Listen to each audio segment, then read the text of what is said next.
پشتی درباسکرنا بدهین سالان دی ژیانا هونەری de.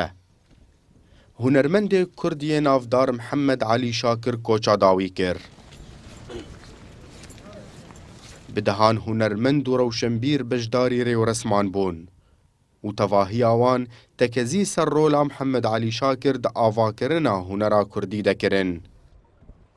ئەس باوەڕ ناکەم بگەلێکی بهێسانی و بکەس بکارە بێ جهێ محەممەد عەلی شاکر داگرێ ji ber ku ewî ji rengên klasîk rengê nûjen di strana Kurdî de afirand û ev dora pêncî şêst salî ye ku wekaniyekê diherike û ne li ser asta Rojavayê Kurdistan bi tenê berê li ser asta her çaperçeyê Kurdistanê xwediyê rengekî taybet bû.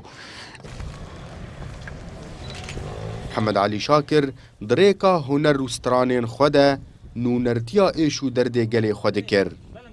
Herwiha xwedî hest û ritmekî cuda bû ku cihê wî dê vala bimîne û kesek dê nikare beşûna wî bigire.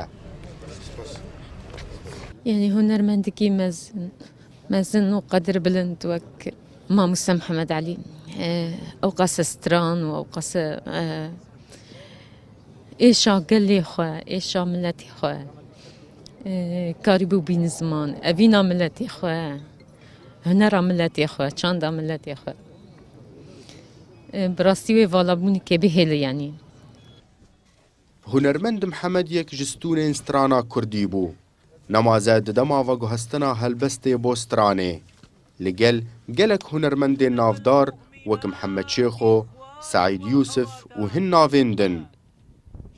Di sala 1946 de li bajarê Serêkaniyê hunermend Mihemed ji dayîk bûye û di temenê 73 salan de piştî pêketina wî bi vayrosa korona li dûrî bajarê xwe dagirkirî oxir ji cemawerê xwe xwest û li goristana bajarê Amûdê hat veşartin û çû ber dilovaniya Xwedê.